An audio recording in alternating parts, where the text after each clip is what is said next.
तो किसी दोस्त ने पूछा है कि आप इतने शांत कैसे रह जाते हैं?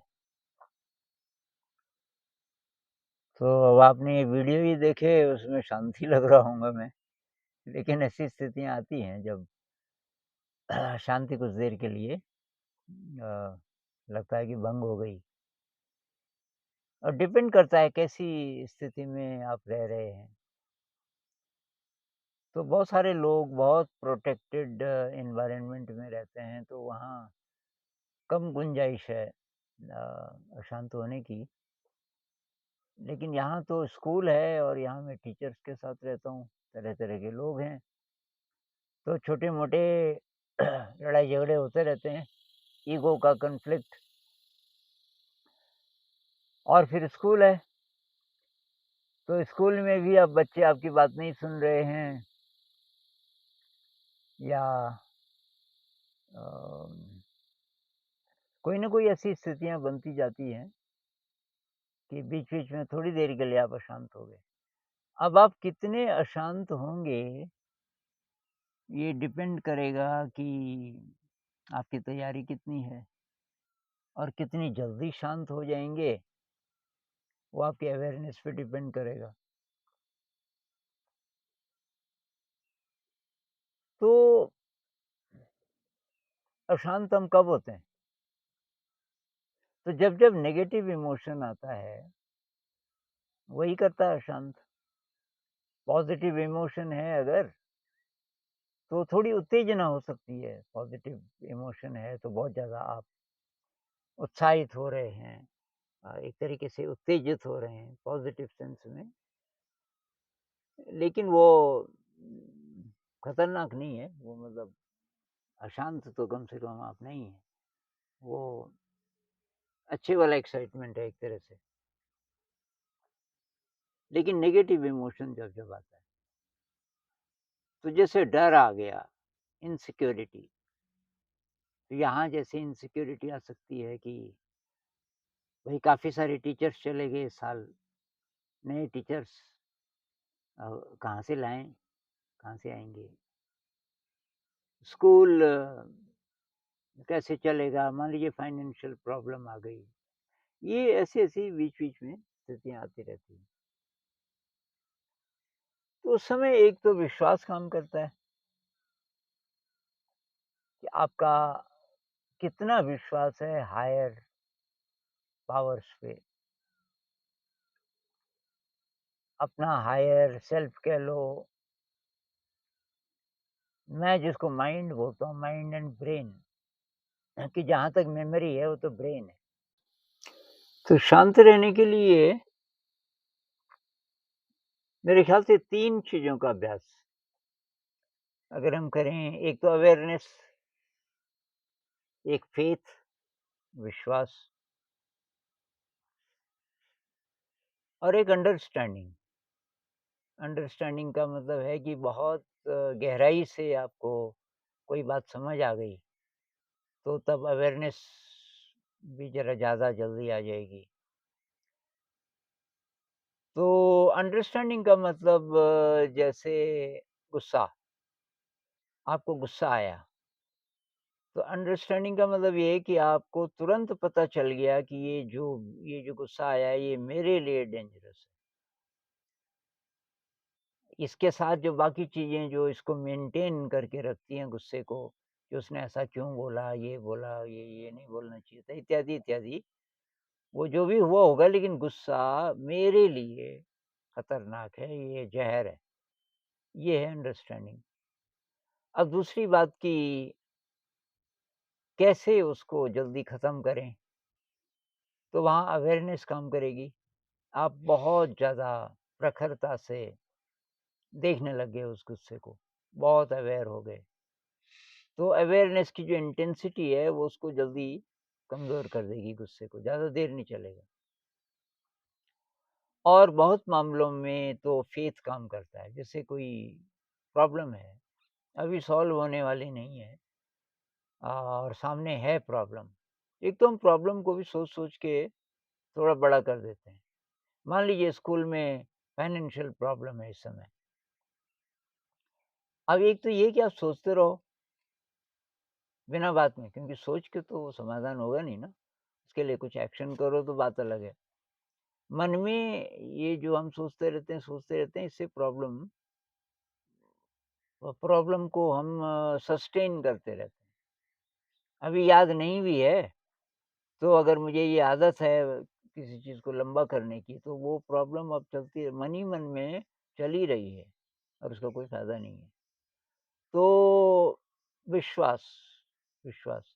तो मैं तो क्या करता हूँ, मैं कल्पना करता हूँ कि मेरे दोनों तरफ 2 देवता हैं। अब देवता पे आपका विश्वास हो ना हो, होते हैं कि नहीं होते, वैसे बहुत लोग बोलते हैं कि होते हैं। और अब देवता आप नहीं भी बोलो, एनर्जी बोल लो, तो मेरा विश्वास तो है कि हमें जो दिखता है ये बहुत कम है। बड़ी शक्तियाँ हैं। क्या ये बात वैज्ञानिक है? बिल्कुल है। वैज्ञानिक लोग कह रहे हैं कि 4% मैटर, ये जो ब्रह्मांड का जितना मैटर हमें दिखाई दे सकता है, हमको या हमारी मशीनों को, ये 4 ही प्रतिशत है। मैटर में मैटर की प्रॉपर्टीज़ भी आ जाती हैं, जैसे इलेक्ट्रोमैग्नेटिक वेव्स, मैटर की प्रॉपर्टी है। सूरज से जो निकल रहा है रेडिएशन, फोटॉन, तो सूरज भी मैटर है, उससे निकलने वाला रेडिएशन वो भी मैटर है। तो ये हो गया मटेरियल यूनिवर्स, ये 4 ही प्रतिशत है। 96% डार्क मैटर है, और वो जो डार्क मैटर है, वो इस मैटर को चला रहा है।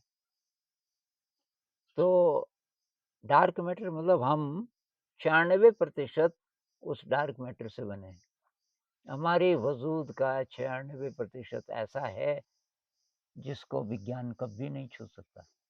अभी जो यंत्र हैं, वो ध्यान से उसका स्पर्श कर सकते हैं, विज्ञान से नहीं। तो कुछ तो है। तो मैं अचानक बोलता हूँ, मेरे तो दोनों तरफ 2 देवता हैं, जिनकी सब जगह नज़र है, और वो तो सब जानते हैं, अंदर-बाहर, मेरे मन के अंदर और ये बाहर की दुनिया में सब जगह क्या चल रहा है, सब जानते हैं, और उनके पास समाधान है। अब वो मुझे जो आज्ञा देंगे जब, तो मेरे अंदर विवेक के रूप में वो मैसेज भेजेंगे कि भाई ऐसे करना है, वहाँ पे मैं वो कर लूँगा। अरे बार-बार प्रैक्टिस करो तो प्रॉब्लम खत्म। स्कूल में प्रॉब्लम है, फाइनेंशियल प्रॉब्लम है, पहली बात, कौन जाने ये किसी अच्छी चीज़ के लिए आई हो, कौन जाने ये तुझे प्रॉब्लम दिख रही है कि लेकिन ना हो, तो कुछ मत कर। अभी तुझे कुछ करना है उसमें, कि अभी तो कुछ नहीं करना, तो बस। और अब साँस को ऑब्ज़र्व कर, थोड़ा-सा ध्यान कर, गायब हो जाती है।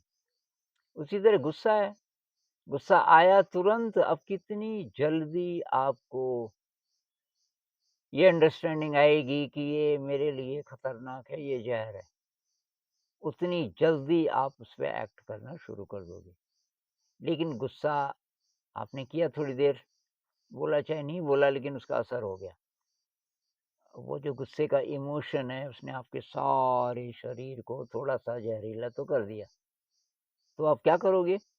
अब मेडिटेशन करो, ध्यान करो, चलते हुए, बैठे हुए, कोई विगरस एक्सरसाइज़ करते हुए, लकड़ी फाड़ते हुए, कैसे भी। और जितनी आपकी प्रैक्टिस है उस पे डिपेंड करेगा, गुस्सा गायब हो जाएगा। थोड़ा-सा टाइम लगेगा, क्योंकि आपने शरीर में फैला दिया उसको। मान लीजिए कि आपने 1 मिनट का गुस्सा कर दिया, ज़रा बड़ा, अब उसको हटाने में आपको कई मिनट लगेंगे। मन से चाहे हट भी गया, शरीर में रहेगा अभी। आपको भूख लगी थी, आप किचन में जाने वाले थे, कोई घटना हो गई, आपको भयंकर गुस्सा आ गया, बस आपके पेट की केमिस्ट्री बदल गई। आप को अब भूख ही नहीं है। अब कितनी देर में केमिस्ट्री ठीक होगी, ये आपकी ट्रेनिंग पे डिपेंड करेगा कि गुस्सा जब आता था, आप कैसे उसको डील करते थे। तो धीरे-धीरे ऐसा हो सकता है कि स्प्लिट सेकंड्स में, मतलब गुस्सा आने वाला था, गड़बड़ करने वाला था, और कुछ सेकंड्स में ही आप सजग हो गए। तो ज़्यादा नहीं गया और ज़्यादा दूर नहीं गया आपके शरीर में, क्योंकि नर्वस सिस्टम बहुत फ़ास्ट है। आपके जो न्यूरोट्रांसमीटर्स हैं, वो बहुत जल्दी से काम करते हैं। कहते हैं इमोशन की जो स्पीड है वो थॉट से कई गुना ज़्यादा है। मतलब कोई विचार आया केवल, उस विचार से जो केमिस्ट्री बदलेगी शरीर की, और कोई इमोशन आया, ख़ासकर ये जो स्ट्रॉन्ग नेगेटिव इमोशन, तो ये इमोशन बहुत ज़्यादा जल्दी। तो ये है बस तरीका।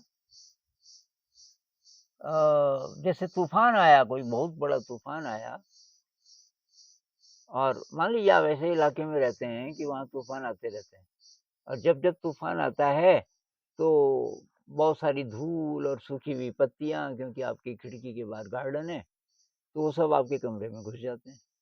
या बारिश आई, बहुत बड़ी बारिश के मौसम में खिड़की खुली रह जाती है आपकी, तो अंदर आ जाती है बारिश, आपके कमरे में पानी भर जाता है, फिर आप झाड़ू लेके उसको साफ करते हो। या हम जो कमरे को साफ क्यों करते हैं रोज़? अब हम बाहर से आए तो थोड़ा ना थोड़ा धूल आएगी अंदर, रोज़ कमरा फिर हम साफ भी कर देते हैं। खाना बनाते हैं हम जिन बर्तनों पे, रोज़ उनको साफ भी कर देते हैं। तो कोई भी घटना हुई, उससे जो गड़बड़ हुआ उसको एकदम से फिर ठीक भी किया जा सकता है। तो तरीका तो यही है।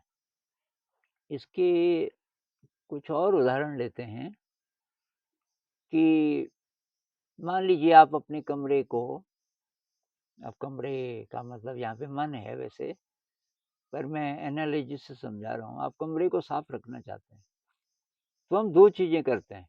एक तो गंदगी ना जाए कमरे में, तो हम जूते बाहर उतार देते हैं। और अब मान लीजिए आपने कारपेट बिछाया हुआ है, बहुत बड़ा कमरा है, जूते भी आप अंदर ले जाते हो, तो तब कम से कम उन जूतों को हम थोड़ा-सा साफ कर देते हैं, कि उसके नीचे जो धूल है, तो आप अपने जूते थोड़ा-सा ठीक करके रखोगे अंदर। मतलब बाहर से गंदगी ना आए, एक तो ये।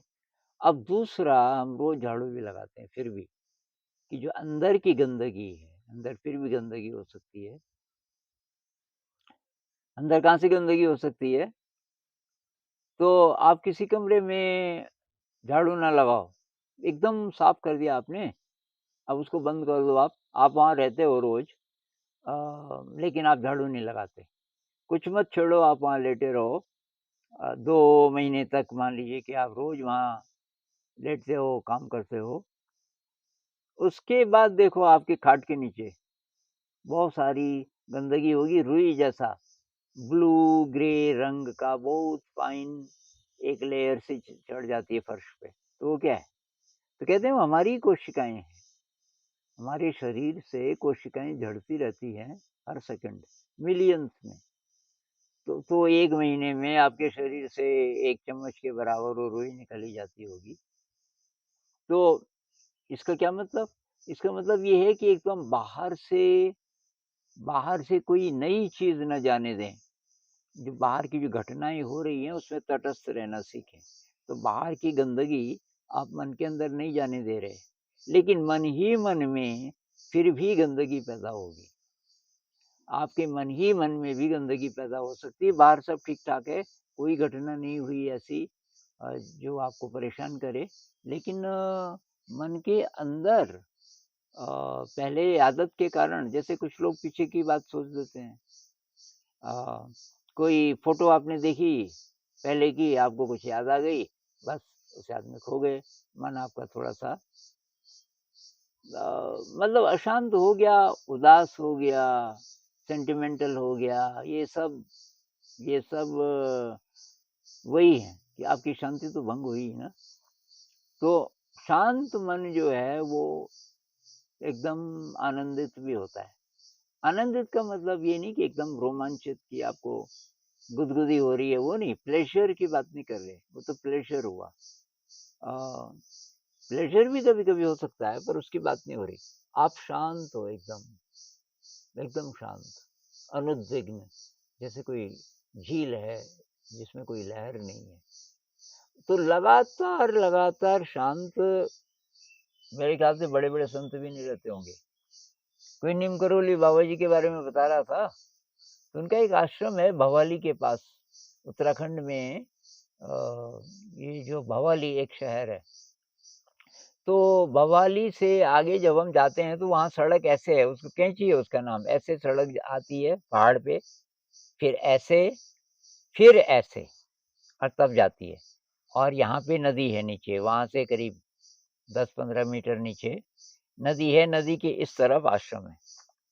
तो जो एरियल डिस्टेंस है, जहाँ पे वो सड़क ऐसे-ऐसे है, तो वहाँ से लेके और जो आश्रम की सीधी हवाई दूरी है शायद 100 मीटर भी नहीं होगी। तो नीम करोली बाबा जी आए थे अभी, प्लेन से आए थे हिमालय में। बहुत खुश थे कि यहाँ की हवा, आब-हवा बहुत बढ़िया, क्या पता गर्मियों का मौसम रहा हो, गर्मियों में यहाँ बहुत अच्छा होता है। और एक ट्रक आया, तो ट्रक आया और बहुत धुआँ, उस ट्रक का धुआँ इतना ज़्यादा, शायद हवा भी इधर ही को चल रही थी, तो धुआँ आश्रम तक भी पहुँच रहा था थोड़ा बहुत, और साइलेंसर नहीं था शायद उसमें, तो बहुत ज़ोर की आवाज़ और बहुत धुआँ उगलता हुआ, बहुत ज़ोर की आवाज़ करता हुआ वो ट्रक। अब पहले इधर गया बहुत धीरे-धीरे, फिर इधर गया और फिर इधर। तो बाबा जी परेशान हो गए। नीम करोली बाबा जी ने बोला, भाई मैं नहीं रहूँगा यहाँ, मेरा सामान पैक करो और मैं कल जाऊँगा यहाँ से। तो डिस्टर्ब हुए ना वो बाहरी घटना के कारण, पर थोड़ी देर के लिए ट्रक चला गया। उसके बाद बाबा जी फिर हंसने लगे, यार ये ट्रक आते हैं तो कि ये सब ये शांति भंग हो जाती है बाहर की। तो थोड़ी देर के लिए मन अशांत किसी का भी हो जाया करेगा, तो ये तो होता है, बड़े-बड़े संतों का भी होता है, तो हम तो साधारण लोग हैं। बात ये है कि जैसे हम रोज़ कमरा साफ कर देते हैं, वो आदत डालनी पड़ेगी। किचन में हम तुरंत डिशेज़ को अगर धो दें, तो बस कोई प्रॉब्लम नहीं होगी। अब इकट्ठे जब होता रहता है, कोई अब जैसे कपड़े आपने धोए नहीं, इकट्ठे कर दिए कि इकट्ठे धोएँगे, बाद में धोएँगे, बाद में धोएँगे, आपके पास अगर बहुत सारे कपड़े हैं, अब वो बहुत ज़्यादा हो गए। बहुत ज़्यादा हो गए, आपने सोचा था वॉशिंग मशीन में धोएँगे, अब बिजली नहीं है या मशीन ही खराब हो गई, अब हाथ से धोने पड़ रहे हैं। बहुत पहाड़ जैसा काम हो गया, क्योंकि आपने जमा होने दिया। अगर आप रोज़ धो देते भई, नहाते समय एक आध कपड़ा भी धो देते हैं, पता भी ना चलता।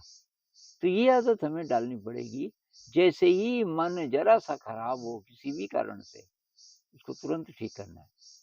अ, कोई काम है, उसको पोस्टपोन नहीं करना, उससे फिर थॉट्स, मतलब थॉट्स किस-किस कारण से बनते हैं और वो व्याकुल करते हैं हमको। कोई काम है हम पोस्टपोन कर रहे हैं, बाद में करेंगे, कल करेंगे, अच्छा नहीं लग रहा है।